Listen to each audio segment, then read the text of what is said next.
Los sucesos más impactantes, contados por sus protagonistas, familiares, abogados, testigos, jueces y por aquellos personajes que de un modo u otro han tenido relación con la historia. Asturias Negra, la serie de podcast de sucesos del Comercio.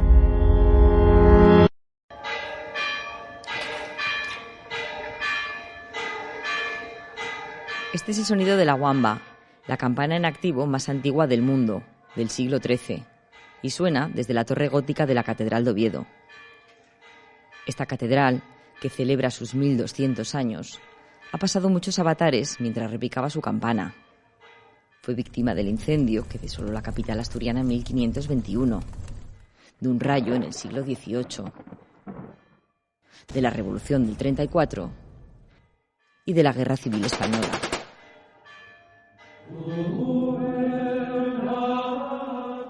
Pero ocurrió algo la noche del 9 al 10 de agosto de 1977 que marcó un antes y un después, que conmocionó y enfureció a partes iguales. El robo y destrozo de la Cruz de los Ángeles, la Cruz de la Victoria y la Caja de las Ágatas, símbolos de Asturias. La mañana del 10 de agosto de 1977, Benito Gallego, entonces un joven canónigo que apenas llevaba 1 año y medio en este destino, caminaba con el veterano Ignacio Laizola por el interior del templo cuando algo llamó su atención. La torre románica se encontraba en obras, pero carecía de sentido una cuerda que colgaba desde un balconcillo. Enseguida se temieron lo peor. Algo muy gordo había ocurrido. Eso mismo pensó minutos antes Julia Artidiella, una empleada de la limpieza que fue la primer testigo del suceso. Entonces subimos, vimos la puerta abierta además, subimos y nos encontramos con toda la escena, ¿no? de la Cámara Santa, las cruces rotas, la Caja de las Ágatas también pues un poco pelada y claro, nos dimos cuenta enseguida que había habido ahí un robo y además, bueno, pues nos parecía muy elemental todo, muy brutal. Mi nombre es Susana Neira, soy periodista y les voy a contar el considerado el robo del siglo en Asturias. Un increíble suceso del que se ha hablado y escrito mucho, pero vamos a sumergirnos y desvelaremos nuevas claves que salen a la luz más de 4 décadas después. Este robo fue un golpe que sacudió al corazón de Asturias, con revuelo nacional e internacional, y sirvió para tomar conciencia de los tesoros que acoge la Cámara Santa, hasta entonces solo protegidos por la buena fe y hoy en día blindados por fuertes medidas de seguridad.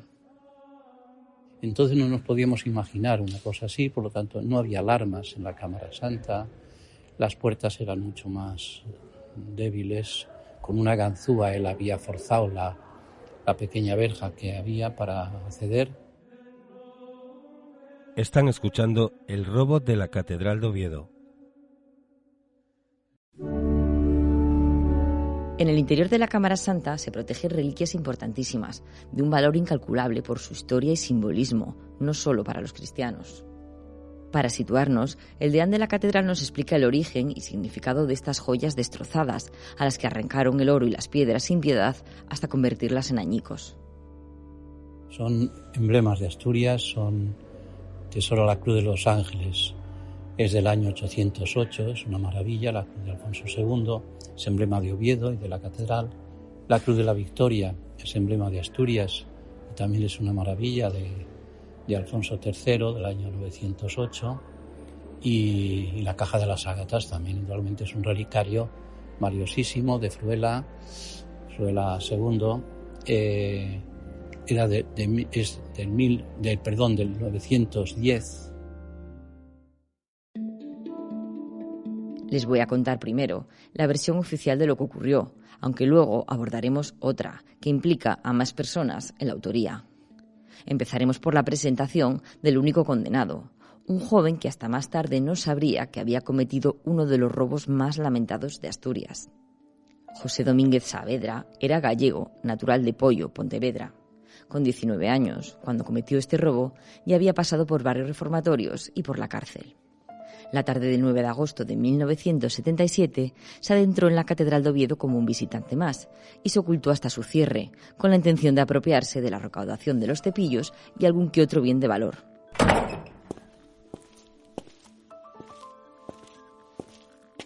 El chico este se había aprovechado que tenía una escalera, los obreros que daban al tejado de la torre románica.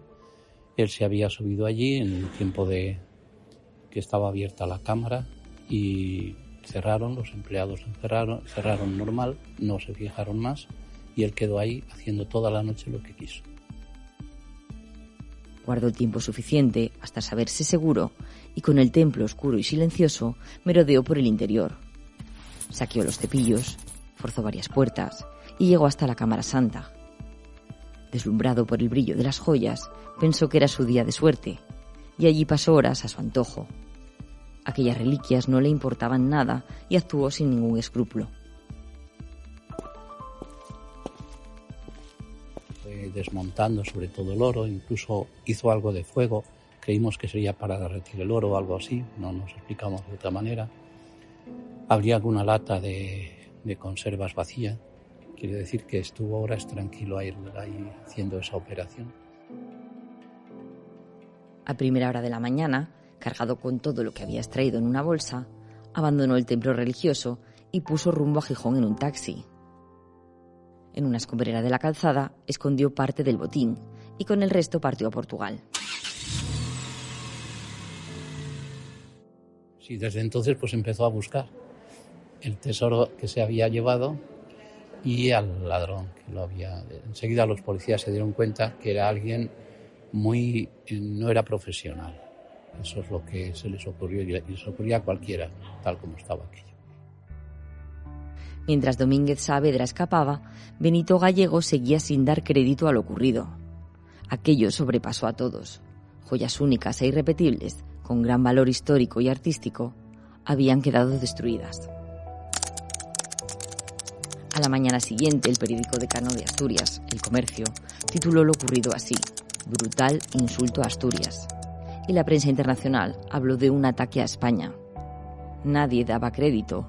La indignación era mayúscula. No solamente pues para los cristianos, sino para toda Asturias, ¿no? Enseguida hubo una reacción muy alarmada, pero positiva.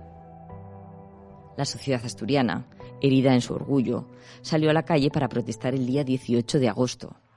Una gran concentración, convocada por la Asociación de Amigos de la Catedral, reunió a más de 4.000 personas en Oviedo.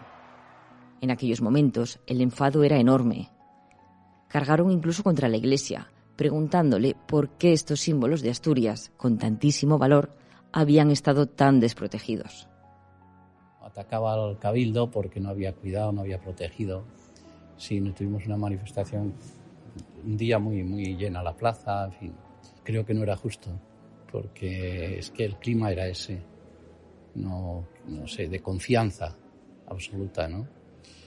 Y bueno, nos pasó y eso nos llevó pues a tenerlo en cuenta y a cuidarlo ya con una mayor profesionalidad. El deán, más de 4 décadas después, opta por una lectura positiva. Siempre yo suelo acudir mucho a San Pablo, que dice que todo para bien. Todo lo que Dios permite y quiere a los que aman a Dios, todo es para bien. Y es que yo pienso que efectivamente fue un despertar de Asturias para darse cuenta de lo que tenían aquí, o teníamos aquí. Y entonces se empezó a cuidar mucho más y a proteger mucho mejor. A Domínguez Saavedra lo pillaron en Portugal intentando regresar con parte de lo robado a España.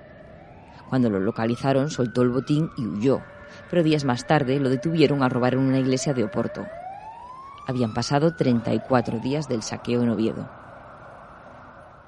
Agustín Santarúa, un periodista vilesino, acudió al país vecino para entrevistar al ladrón y allí le confesó su temor porque ningún abogado asumiera su defensa en Oviedo. Entonces el periodista le dio el nombre de un joven letrado que años más tarde sería alcalde de Oviedo y eurodiputado. Era Antonio Masip. Agustín Santarúa le dijo Domínguez Saavedra no, en Oviedo no me va a defender nadie. Y Agustín Santarroa dijo, sí, yo soy un chaval que es capaz de defenderte a ti y a cualquiera. El ladrón declaró ante las fuerzas de seguridad que había actuado solo y que otra parte de lo robado, lo que no llevaba en ese momento de la detención, se encontraba en Gijón, escondido en esa escombrera de la calzada. Sus indicaciones permitieron hallar más piezas. Y desveló algo a su abogado que no figura en la sentencia, algo que cambia los hechos tal y como han pasado a la historia. La sentencia no tiene nada que ver con los hechos ocurridos. Lo digo tantos años después. Yo como abogado defensor me callé, pero hubieran probado que había sido una persona y fueron 3 personas. Es decir, que Domínguez Saavedra le contó que no fue un robo en solitario. Al parecer, este gallego, que ya se había apropiado de los cepillos en otras iglesias antes, merodeó días atrás en compañía de otras 2 personas. Quizá todo fuera mucho más planificado de lo que parecía en su momento. Era un ladronzuelo, pero él fue inspirado por una persona extranjera que lo conoció cerca de la Catedral de Soria y que le animó y le indujo al robo, ¿no? Masip guarda el secreto sobre la identidad de esos otros protagonistas, respetando el silencio de su cliente sobre esa colaboración. Siempre hay un código de silencio en ese tipo de cosas, ¿no? El abogado destaca un montón de irregularidades durante el proceso, como su declaración en Portugal sin intérprete, la extradición de Domínguez Saavedra, o que no se tomara declaración al taxista que lo trasladó o los trasladó, según esta versión, a Gijón. Y también desvela una curiosidad. Gabino Díaz Merchán, arzobispo en aquella época, ofreció una rueda de prensa para lamentarse del robo ante las cámaras en el tránsito de Santa Bárbara. Había varios curiosos y, al parecer, uno de ellos era el propio ladrón. Esas cosas que se dice de Agatha Christie, de que el criminal siempre vuelve al lugar de los hechos.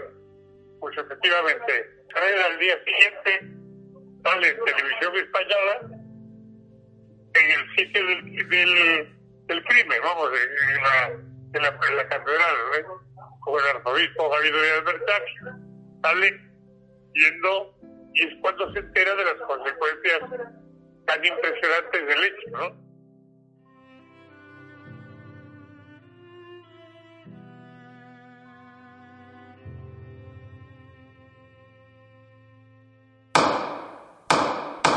El juicio generó mucha expectación y terminó con un momento que pasará a la historia, cuando el detenido, en el alegato final, pidió públicamente perdón a Asturias por arrancarle las reliquias. Estas fueron sus palabras. Pido perdón a los asturianos porque no sabía lo que hacía, pero no comprendo por qué a mí me piden 30 años de cárcel por haber robado aquí y en Zamora, cuando los implicados en Matesa y en tantos otros casos están en libertad. Y entonces, una voz del público que dijo, muy bien hablado, chaval, ¿eh? Y la gente lo aplaudió. La disculpa fue un ardid de la defensa, confiesa Masip años después. También logró demostrar que la Cámara Santa no era un lugar de culto, pero nada le sirvió para rebajar la pena solicitada por la Fiscalía. La Audiencia Provincial condenó a Domínguez Saavedra a 18 años de condena. Cumpliría 10 en la antigua prisión provincial de Asturias, en Ciudad Naranco. Salió de la cárcel, pero regresó pronto.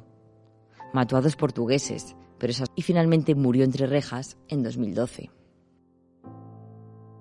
Están escuchando El robo de la Catedral de Oviedo.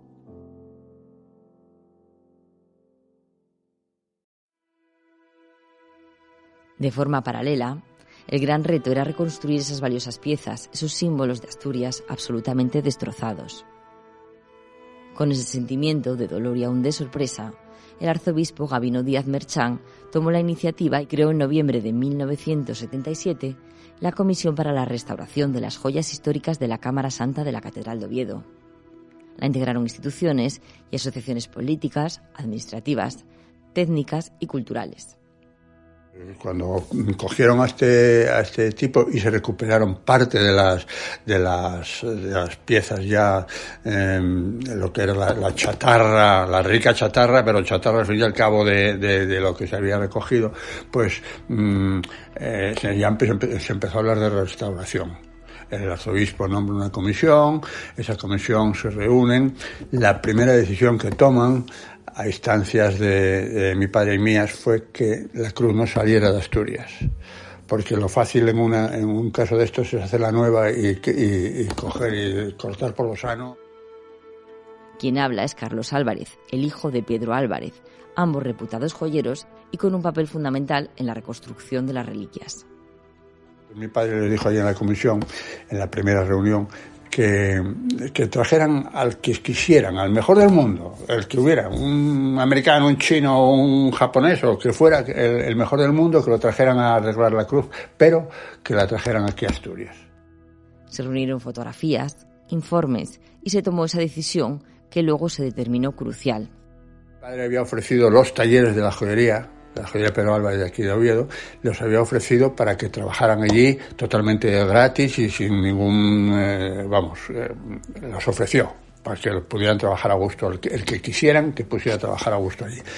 Y con el tiempo se decidió que fuera el Instituto Nacional de Restauración y Conservación de Obras de Arte de Madrid el que llevara la dirección de los trabajos. Y vino un señor de Madrid, un delegado de ellos, que era el que en teoría estaba al frente de la obra. Para la recuperación se eligieron sus talleres en la Cayuría. Uno de los pisos se dedicó en exclusiva a esta labor y se pusieron manos a la obra. La primera impresión era horrible, daba miedo. O sea, tú veías aquella cruz que estaba puesta con unos celos así sujeta, los trozos que ya se habían podido identificar, los habían sujetado sobre una especie de dibujo y estaba así con celos y tal, y daba miedo, era aquello, porque había, primero este tipo la arrancó de la alma de madera de la cruz, o sea, la rasgó, la rompió, después la dobló, después la machacó y en algunas partes las quemó. Entonces era imagínate, una lata de cerveza de esas que coges y que la aplastas y que la pisas y que la rompes y que algo parecido, ¿no? Y daba miedo. Con el tiempo, por diversas causas, el Instituto Nacional de Conservación se apartó de estos trabajos y la comisión determinó en exclusiva los pasos a seguir. El trabajo fue extremadamente minucioso. Esas joyas no eran unas joyas cualquiera. Esta cruz que la tuvo Pelayo en sus manos, y Alfonso II y Alfonso III, y que era una especie de no sé, te daba mucho respeto. Desde el principio lo teníamos muy claro. Tenía que ser una obra, como dijéramos, de matrícula de honor. No podía ser una obra de un notable o un sobresaliente, no. Tenía que ser lo máximo que se podía llegar, y si había que tardar 10 años, pues tardábamos 10 años. La restauración se financió a varias bandas. La mayor parte la pagó el Ministerio de Cultura. Lo que pasa es que, yo creo que con buen criterio, el arzobispo quiso que participara toda Asturias, que se sintieran una cosa tan nuestra, que la gente que se sintiera partícipe de la restauración. Hicieron una colecta, hubo un domingo, creo que fue, que todas las colectas de todas las iglesias de Asturias se destinaron a esa restauración. Y luego había aportes, hubo aportes de la Casa Real, hubo aportes de los ayuntamientos, hubo aportes de la Diputación, del gobierno de aquí, hubo aportes de bancos, o sea, que participó todo el mundo. La suma hoy en día sería aún mayor. Lo puedo decir porque está aquí. El total fueron, si no me equivoco, 24.479.829. que si ahora o me lo trasladas ahora son bastante más, ¿no? 24 millones, pues habrá que multiplicarlos por 10.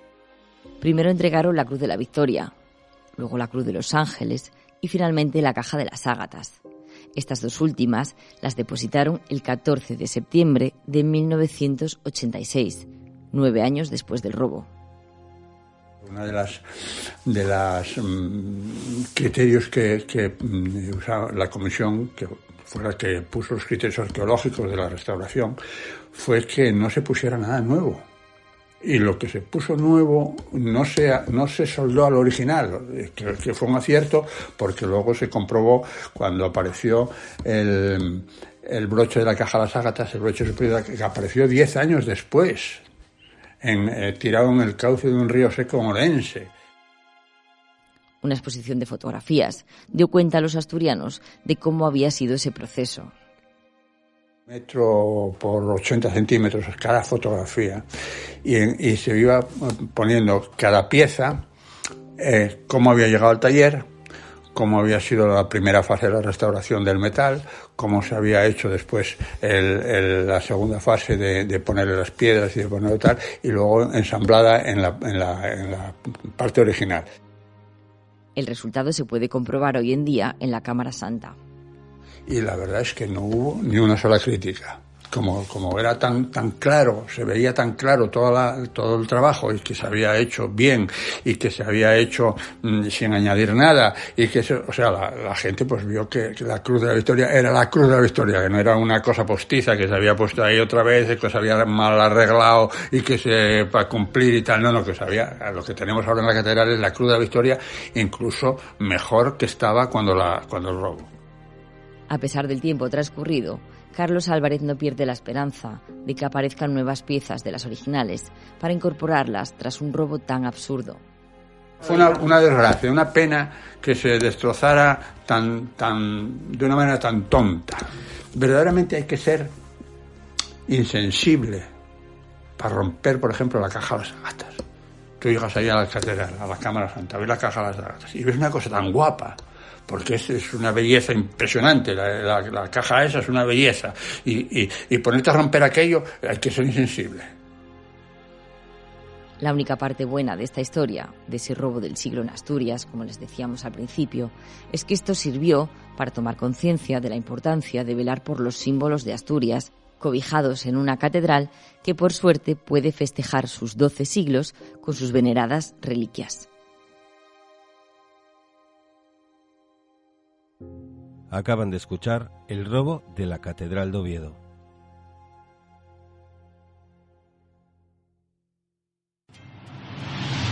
Este podcast ha sido realizado por Susana Neira en la producción y redacción y Carmen Muñiz en el montaje técnico.